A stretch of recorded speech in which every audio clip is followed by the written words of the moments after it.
You see, the world appears so well designed, isn't it?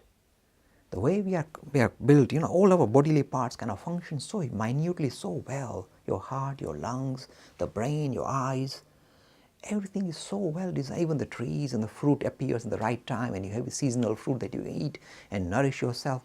Everything fits well, so well. Is so well designed. Because the world is so well designed, including human beings, there must be a designer. It's like telling somebody, if you're wearing Calvin Klein, jacket or something, there must be Mr. Calvin Klein who designed it somewhere. Well, we hope there is. So this surely is a proof of God. The world is so well designed, there must be a designer. Second argument. Again, you see, when we look at the intricate way the whole thing is so well balanced, we are tempted to think this is a good argument. Aren't we? It sounds so good. The eye is so well designed, the information goes to the brain. I see the universe is fantastically well designed. So surely, this is good enough. This is called the argument by design. That God is a designer. That's how God appears. He's a designer behind this designed universe. In posh English, this is called teleological argument. Teleological. Teleo means which leaves a result, which shows that there is a tail to it. And teleological means the design argument. The world is so well designed, there must be a God who designed it. Again, sounds very feasible until you begin to explore it. You say, oh dear, things are cracking up here. We thought it was so easy to prove God through using our logic and intelligence. So you try other approaches. So you try the teleological argument. And it sounded good, but then comes Darwin. And Darwin, poor chap, he was a devout Christian. But when he discovered this theory that really blew a big hole in the theology of the Christian tradition, so he was so shy, he didn't want to publish his book. Especially his wife was a devout Christian. He didn't want to offend his wife. Now all husbands know this, to offend a wife is a very tricky thing. So they kind of, the poor Darwin, for nearly 20 years I think, he just sat on his book, he wouldn't publish it because his wife would get angry. Can you imagine? I hope husbands would do that for their wives, but I don't know. But this is how. So the argument that Darwin comes with is so dramatic, he didn't want to publish it even. And this is what he discovered. This is, again, Hinduism has no difficulty with Darwin, be careful. We have no problem with Darwin. Darwin said, the reason why the world appears so well designed is because it had to be like this, otherwise it would not have survived. So through billions of years, life form begins to evolve, move from just a single cell being into this very complex thing through the process of evolution. And the process of evolution is directed by two things. First, there is some mutation in your genes from one generation to another generation. And the mutation that fits with the environment or responds to the challenges of environment best will survive, the rest will die away. Survival of the ones that is the fittest. So if you like, Darwin says natural selection, he calls it natural selection.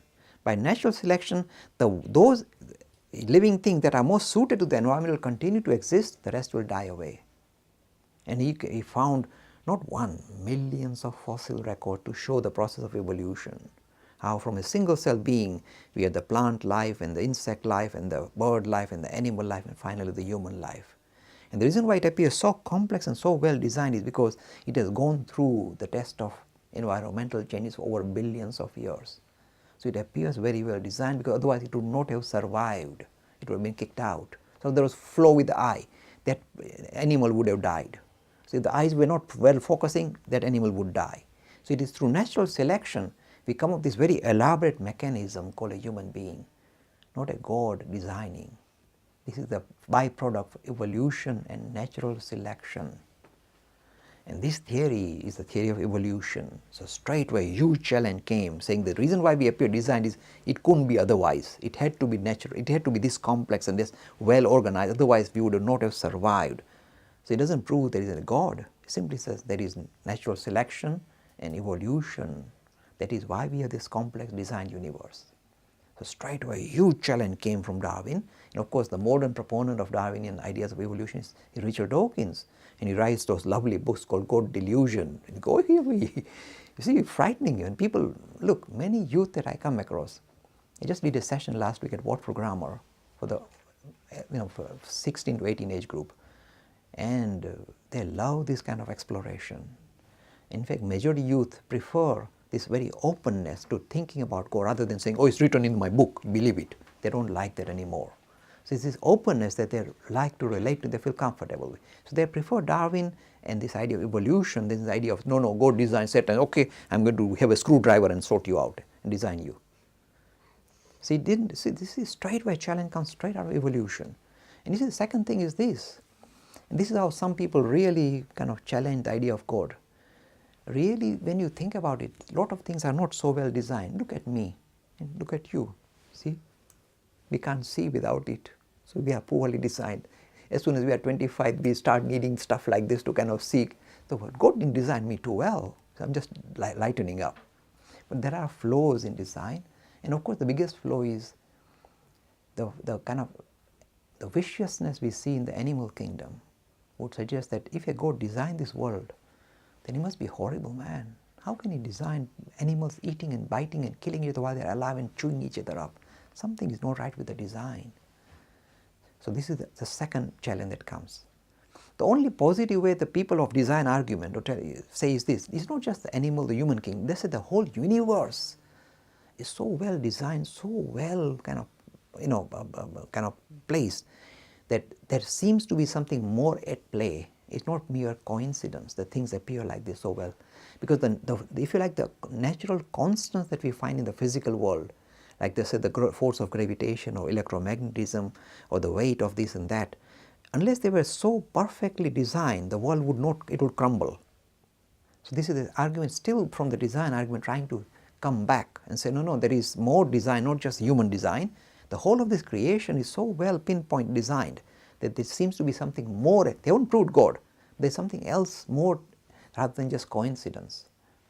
And my own professor in physics worked out, look, he's a humanist, and yet he worked out the world to exist as it does in this very complex manner. The chances of this happening by mere coincidence are, he worked out the statistics, he's a mathematician. 1 part in 10 to the power 1, 2, 3. Now this is like, wow, if you don't have number, you can't put the number of zeros. It is that well designed. So this is the only comeback from the design argument that the world is very finely tuned, otherwise it will not exist, it will crumble. All the forces of nature are extremely well designed for this creation to come into being. And they worked out the statistics. And the statistics suggest there is more at play than meets the eye. That's all it can say. It doesn't prove God. But there is more to it, and we are not finally given an answer. So the simplistic argument that, oh, it's human beings are well designed, that is blown away by Darwin. But the deeper idea of design at the deeper level, that has not been blown away. That stays.